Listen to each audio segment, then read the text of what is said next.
Okay, so let's talk about 5 myths of nursing homes, things you've heard that are not true. So let's go through them. So, first of all, let's start with the title nursing home. Nursing home is just one option that is available for a loved one when they can no longer live on their own. You have a memory care, which is for those who are diagnosed with dementia or Alzheimer's. Then you have assisted living. That's for folks who need help with their activities of daily living. They're referred to as ADLs. That could be things such as toileting, bathing, eating, sitting, standing.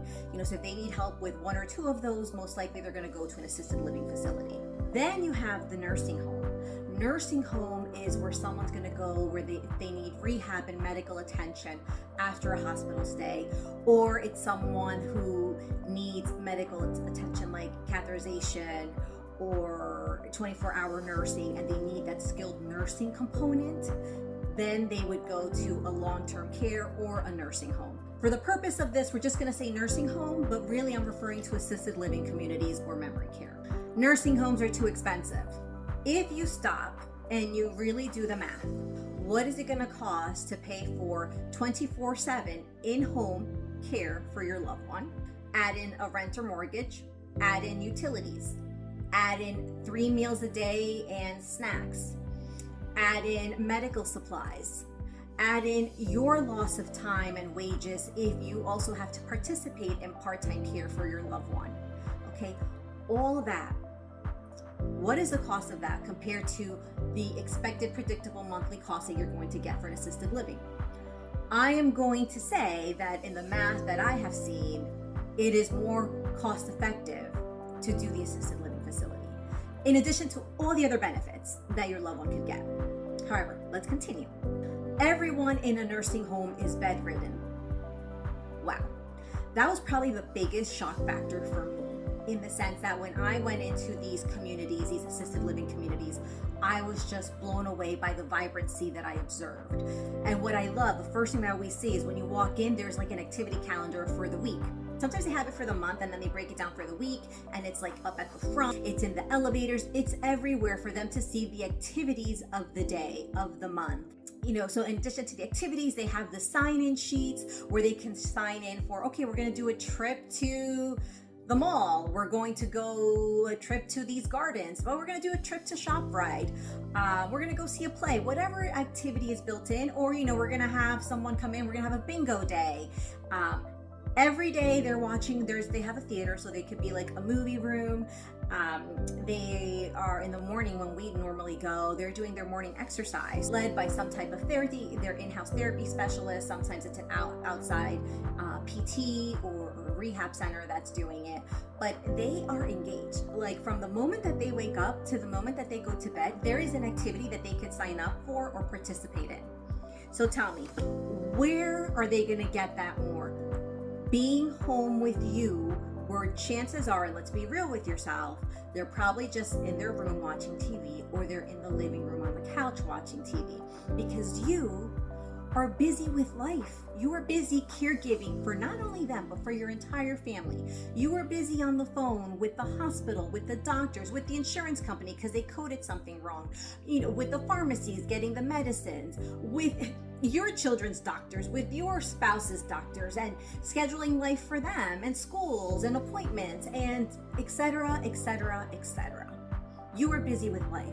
So as much as you love your loved one, you cannot possibly dedicate that time to them because you just don't have enough hours in the day. So they're just sitting there by themselves watching TV or on their phone or on some social media platform, and they're feeling lonely. Whereas if they could be a part of this community, a vibrant community with religious services and activities and friendships and meals and shared experiences, I mean, you tell me where they're going to thrive. It's a tough conversation to have with yourself, but it's an important one nonetheless. The next one is nursing homes are depressing and lonely. This is it's pretty much the same concept that I just discussed. I just gave you all the reasons why they are not depressing and lonely, and they're actually pretty amazing. My loved one will lose all their independence in a nursing home. It's actually quite the opposite. They actually have more control of all the things in their life. They could choose their daily activities. They could decorate their rooms. They could decide when to eat and what to eat. So each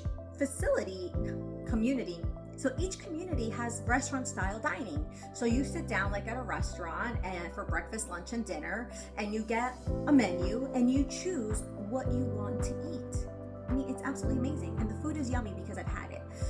They have private chefs, they have dietitians, they have everything on hand. And if you don't like the menu of the day, well, they have, like in a diner, an all-day menu that you can choose from all day that's gonna have the same foods every day. So you have that consistency and familiarity. So they actually have more choices. I doubt that when they're home with you, you're gonna sit them down with the menu and give them a choice of things to have. Not so. They could choose what activities they're going to participate in. And most of the homes have this person-centered care. Well, they meet with the residents and they ask, hey, what do you guys want? I was in a community a few weeks ago and everyone had said, we want pizza. We want pizza. So, one day they're just going to order out pizza because everyone, they were just craving pizza. And so that's what they wanted. So I love to see how these communities are really catering to your loved one. And the most important thing is that they're always looking to get them out of their room. So to keep them engaged in activities so that they're not sitting in their room all day, which is probably what they're doing at your house. Okay, the next one is there's not enough staff at these nursing homes to care for my loved one. The reality is that every place is different. And for us, I get it, as a daughter myself, we feel like no one is gonna do the best job for our mom or our dad, our loved one, or an aunt and uncle, whoever it may be. No one's going to do the job that we could do. But you have to have that tough conversation with yourself that maybe there are people who could potentially do it better. They're not going to love them the way you do. I mean, that's just the reality, but they can certainly care about them because that is their job and they take pride in what they do. In New Jersey, the staff to care ratio is about 8-1. So, depending on the size of the community that you go to, some assisted living, they can range from 60 people to 120. There's smaller care homes that are about, 15 to 20 people. And there in those homes, you'll see that there is a higher staff to resident care ratio, and they could go to 4 to 6 or 6-1.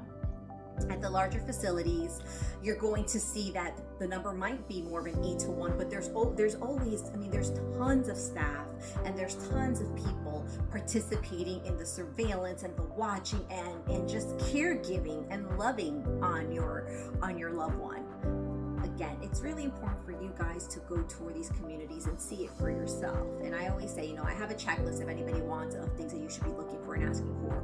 But for me, the most common, and it's just, I think the most relevant, is you go and you look at people's faces. You look at the residents. Are they happy? Are they smiling? You look at the caregivers. Do they look like they're happy in their role? Do they look engaged? Those are you cannot put a price on that, right? Because that is the most important, the vibe, what you're observing and what you're seeing.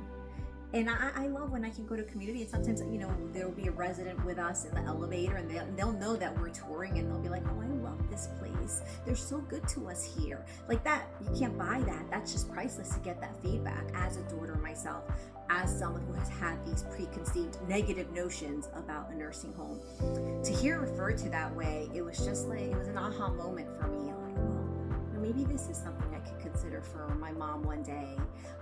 Although it just it's hard to even get those words out because it's something that I would never ever have considered for my mom.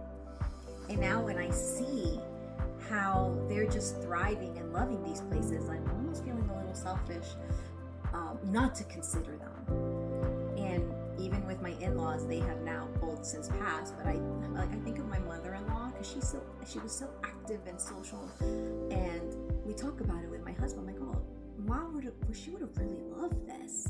She would have totally thrived. She did love her independence and she was in her own apartment, but she would have loved that because she would have still had that same independence and that social aspect. Well, it's impossible to recreate that in your own home. It's just, as much as you want to, you can't. And here's the last myth I'll leave you with. Families abandon their loved ones in nursing homes. Again, families remain deeply involved. Again, it's as much as you want to put into it. sadly, I have observed where there's some people who put their parents in these assisted living homes that are super far from them. That's not a good recipe, because you want something that's close so that you can visit them often. They want to see you, they love you, your family, and as much fun as they're having in the assisted living community, they want to see you. So it's so important, right? And so many of these communities have like private, beautiful dining rooms so that families are encouraged to come in and have dinner with their loved one. They can participate, or they can sit in the main dining area as well. They're encouraged to come and they can participate in the activities. They have so many pockets of seating areas, everything designed so that, this is where residents can come and have a meal with their families when they visit, or their grandkids visit. Like everything is created to promote that environment of come see your loved one, come spend time with them. They will even accommodate overnight stays. There was a gentleman that came from far away to visit his mom, and he was able to sleep in she had a little sofa couch in her apartment, and he could stay there with her. So it is so lovely to observe. When I'm there, I see family coming in and out all day when I tour these communities, and that's probably been the most comforting thing, to see that families are still actively involved and that it is encouraged. So that's just a quick list that I had for you guys, and it's just to give you an overview that don't judge a book by its cover. Go do your own research. Go to Google, look up assisted living, 5-10 miles from you, and schedule a tour just to get it out of your system, just to say that you've done some research and some vetting. It's important that you start taking these steps now. You do not want to get to the position that everyone does. They wait until it's too late, until their parent cannot go home, and then they're scrambling trying to find a solution. That's when I get called, during the scramble, because they need to find a placement within 48 to 72 hours. Okay, that's not a place that you ever want to be in, especially when you're going to make such a huge, critical decision, life-changing decision. So I encourage you to start looking. And we are here. We are a free resource to families. If you call me and say, Sylvia, just want to start getting prepared, can you help me? This is what I'm looking for. This is the criteria. Please tell me 2 to 3 places and let's go tour them. That's what I'm here for. It's a free service to you. I am a free service. I am here to help you. Okay. And if you're going to ask, well, Sylvia, why would you help us? We get compensated by a community if and when there is a placement. And sometimes that happens right away. Sometimes that doesn't happen at all. And sometimes, it's months later, and that's okay. Or years later, and that's fine. I'm a resource now. I want you to start getting prepared now. So please think about these things, because you're going to face it sooner or later. It's just the reality. You need to do it. You're not going to get away from it. So let's do it now, when we're all in the best mental state to do it. Okay.